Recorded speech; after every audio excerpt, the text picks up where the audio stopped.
I was just a kid. I didn't know any better. Even if I could go back, what could I have done differently? Could I have changed what happened? Could I have done anything at all? Probably not. Even so, I can't seem to help but dwell on the details. Some nights it keeps me from sleeping. I can only hope that sharing my tale will help ease the burden. I don't remember much of my childhood before my mother passed away.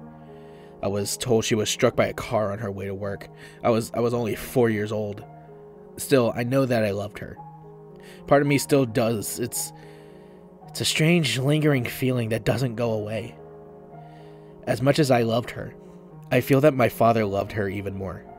I say this because my mother's death took an immense toll on him. Up until I was about 10 years old, he would have a nervous breakdown, tears and all, at least once a month. He never told me why, but I know it was because of her. Things changed a bit my 10th year. We moved out of that house, the one that reminded us of her. My dad pulled me out of the school system and we moved into a cabin out in the middle of nowhere. It may seem a bit drastic, but it was clear that my father needed a change. He wasn't doing so well. Because of this, I didn't question his actions. From that point on, we lived a simple life. My dad took odd jobs here and there, and seeing as we lived up north, selling firewood was sufficient enough to supplement the rest of our income. That was my job. I would go out each morning with my dad's old axe and chop up some logs for the eager customers. It wasn't much of a life, but it was good enough. Comfortable with our new living situation, I was taken completely off guard one night when I heard the sound of crying coming from my father's room. We had been doing so well, so why was he still in such dire straits? Before I could analyze the situation any further, I heard my dad get up and slam the door shut on his way out of the cabin. I was compelled to follow him. Peeking out of the cabin's entrance, I saw my dad storm off into the woods, bringing with him an acoustic guitar. I'd seen the guitar before and I knew my dad used to play, but I'd never seen him handle the thing. I figured that those years were behind him. Curious as to what he was up to, I followed him into the forest. I tiptoed, making sure to hide behind trees and avoid stepping on leaves as I went. Eventually, we came to a small clearing where I noticed a creek. Near the creek was a stump where my dad sat down and adjusted himself until he was comfortable. He looked down at his guitar, closed his eyes, and began playing. I stood in awe of what I was hearing. A haunting melodic mixture of my dad's voice and the rustling of trees in the wind filled the forest. I knew he played, but I never knew he could sing. It was amazing, for lack of a better word. This went on as often as my dad had breakdowns in our previous house. Each night it happened. I would follow my dad out to the woods and listen to the beautiful song he'd seemingly written. I didn't really know what it all meant, but I could tell even at age 10 that it stemmed from a place of great pain. I could tell that the somber, heartfelt tune was about losing a loved one. Whenever I tried to picture my mother, the image was always blurry and out of focus, almost as if what little memory I had of her was slipping away. Whenever my dad played his song, I could picture her clear as day. It was the oddest thing. This brought me comfort and ultimately helped me come to terms with her death. I had hoped at the time that it was doing the same for him. Being 10 years old, though, it was hard to tell what was going on through an adult's mind. Many months passed. The routine was nice for a while, but one night, everything changed. I heard the usual swing of the cabin door followed by a swift crack against the doorframe. It was very loud, signaling to me that my father was more distressed than usual. I hastily made my way to the door in an effort to follow him, but I stopped for a moment when passing his bedroom.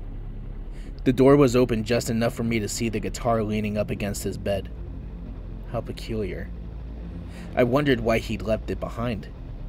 In truth, there was only one way to find out. My dad was already at the creek when I arrived. He sat on the stump, motionless and quiet. He was in a sulking position and his eyes were closed. Without his guitar or voice, the forest around him was void of sound. The only thing I could hear was the water in the creek as it trickled by us. Soon enough, my father began singing. I could tell it was the same song he'd always sung, but it sounded off. Without his guitar, his voice was muddy and out of tune.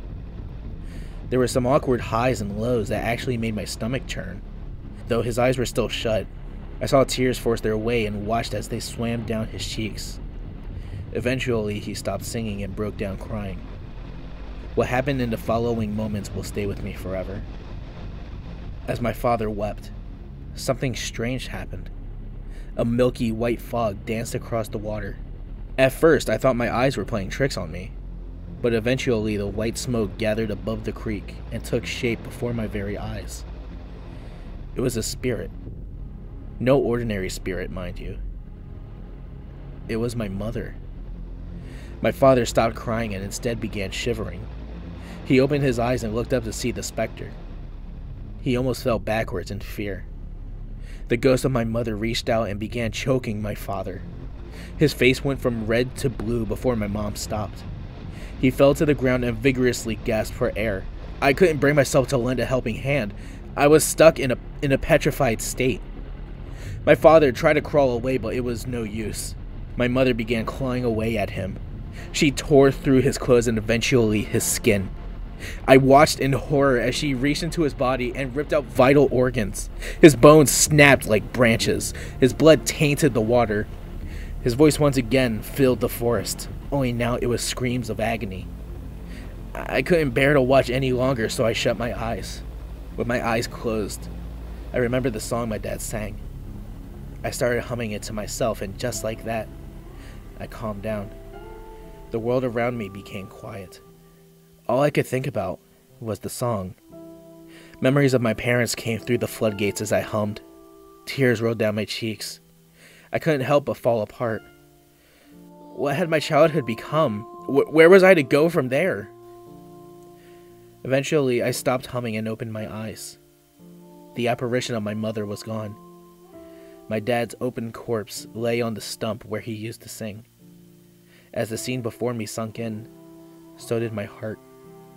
It crawled into the pit of my stomach and made a nest. It would stay there for many years to come.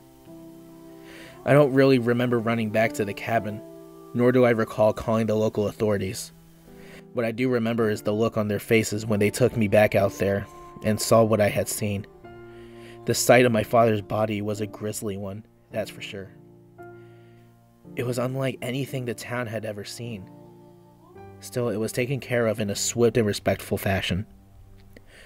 In the coming months, the investigation came to an end. Cause of death was never determined, but that doesn't mean there were no answers found. My mother's body was discovered buried beneath the creek. My father's axe was determined to be the murder weapon.